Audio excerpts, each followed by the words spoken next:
আসসালামু আলাইকুম। আজকের আপনাদের সামনে যে বিষয়টা নিয়ে কথা বলবো সেটা হচ্ছে শেপ করার মেশিন T9। এই T9 বিভিন্ন কোম্পানির আছে, তাই আমি কোম্পানির নাম না বলি। T9টা নিয়ে এটা হচ্ছে শেপ করা মেশিন। এখন এই শেপ করা মেশিনের সুবিধা অসুবিধা এবং এই শেপ করা মেশিন যদি টুকিটাকি সমস্যায় কিভাবে ঠিক করা যায় খুব সহজে, আমি T9 মেশিনটা নিয়ে আজকে কথা বলবো আপনাদের সাথে।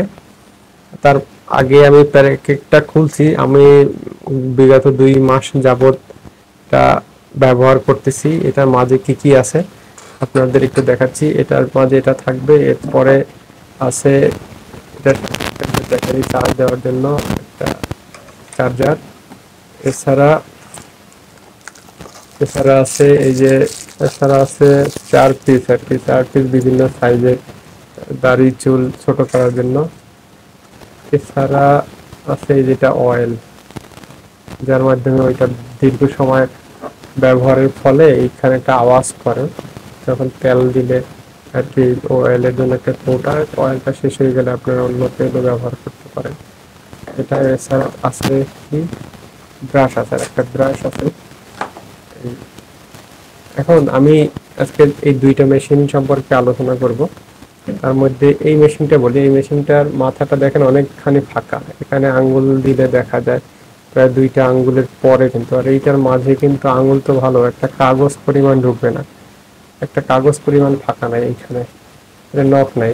এখন এই দুইটার মধ্যে কি হয়, এইটা দিয়ে শেপ করলে এই যে চুল টুলগুলো পুড়ে যায়, মোটরের মধ্যে জড়ায় না। আর এটা দিয়ে শেপ করলে ভিতরে ঢুকে যায়, তখন এইটা জ্যাম হয়ে যায়, নষ্ট হওয়ার সম্ভাবনা বেশি থাকে। এটা তাড়াতাড়ি অনেকখানি নষ্ট হয়ে যায়। আর এটার ভিতরে ব্যাটারি কি দেয়া আছে এটা দেখা যায় না। আর এই যেটা আছে T9, এই T9টার পিছনের পার্ট খুললে, এটার পিছনের পার্ট যদি আমরা খুলি তাহলে এই ব্যাটারিটা বেরিয়ে আসবে। এটার মধ্যে ব্যাটারি আছে। এটার দাম সাধারণত 250 থেকে টাকা শুরু করে 450, 450, 700, 800 ব্যাটারিতে নির্ভর করে যে এটার দাম। এই ব্যাটারিটা কি ক্যাটাগরি, যদিও এইখানে যে ব্যাটারিটা দিচ্ছে বলছে যে লিথিয়াম আয়রন ব্যাটারি। আর এইখানে লেখা আছে যে এটা 990 AHM। আসলে এইটা থাকে না, এগুলা চায়না প্রোডাক্ট। আমি মাত্র 450 টাকা এটা কিনছি। এটার আরো কিছু সুযোগ সুবিধা আছে, সেটা দেখাচ্ছি। এই যে সামনের পার্টটা, এই সামনের পার্টটাও খোলা যায়। এই যে মোটরটা ব্রাশলেস মানে সাউন্ডলেস মোটর, আমি একটু পর সেট করে আপনাদেরকে দেখাবো। এছাড়া এটার পিছনের পার্টে, সুইচটা অন করলে এটা অন হয়, অফ করলে অফ হয়। এই সুইচটা কীভাবে বের করতে হয় সেটা জানাবো। এই সুইচটা সাধারণত এই পাশ থেকে ধাক্কা দিলে বের হয়ে যাবে, কারণ এটা অনেক সময় অনেকে জানেই না। ম্যাক্সিমাম টাইম এই মেশিনটার এই সুইচটা নষ্ট হয়ে যায়। ভিডিওটা দেখেন শেষ পর্যন্ত, এটা সুইচটা কীভাবে ঠিক করা যায় সেটা সম্পর্কে কথা বলবো। এছাড়া আরেকটা বিষয় যেটা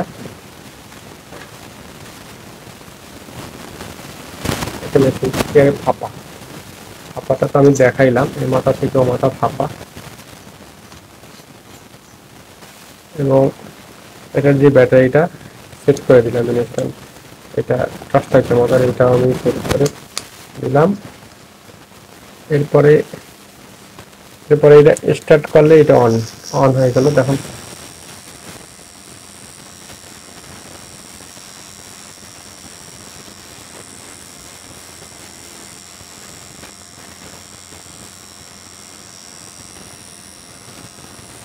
গাড়িগুলো ছোট ছোট মেশিন, আমি 2 দিন আগে কেটেছি, এর জন্য গাড়ি ধরতেছে না।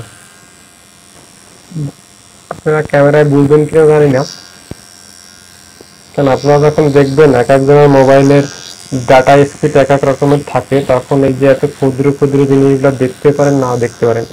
এটা এই যে আমার হাতের উপরে কিন্তু এই যে গুঁড়া গুঁড়া চলে আসছে দাড়ি কাটা। এটা এটা আমি একটানা 1 ঘন্টা অন করে রেখে দেখেছি, 1 ঘন্টা পর্যন্ত চলে, 1-1.5 ঘন্টা। তারপর চিন্তা করলাম এটা তো আমি নিজে ব্যবহারের জন্য কিনছি, এতক্ষণ চালাইয়া শুধু শুধু ক্ষয় করে কি লাভ, তাই 1 ঘন্টা পরে বন্ধ করে দিয়েছি।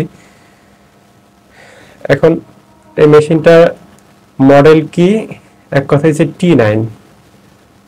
এটা বিভিন্ন কোম্পানির আছে। এটার প্যাকেটের গায়ে কোথাও চায়না বা কোনো দেশের কথা উল্লেখ নেই। আমি এটা যদি স্টুডিও মার্কেট থেকে কিনছি, এগুলো অনলাইনেও পাওয়া যায়।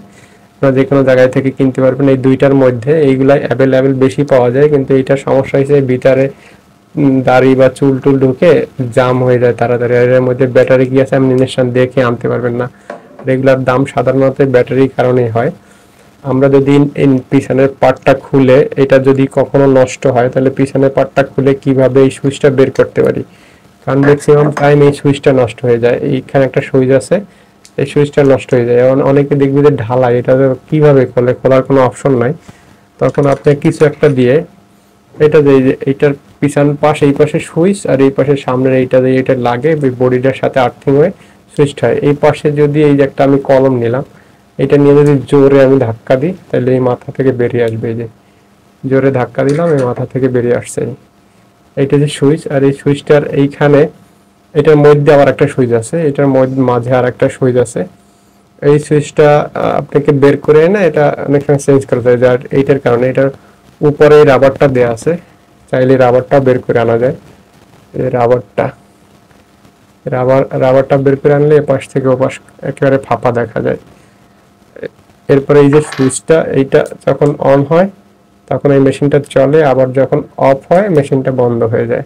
এই সুইচটাই সাধারণত বেশিরভাগ ক্ষেত্রে নষ্ট হয় দীর্ঘদিন চলার ফলে। এই সুইচটা সামান্য চায়না জিনিস, তো এটাকে বের করে ফেলানো যায় কোনো পাতলা কিছু দিয়ে। আমি এই মুহূর্তে বের করতে চাচ্ছি না, কারণ যেহেতু এটার ফিটিং আছে।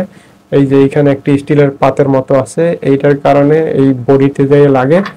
এই বডিতে লাগার কারণে এখানে প্লাস মাইনাস এক হয়ে যাওয়ার কারণে এটা অন হয় আর অফ হয়।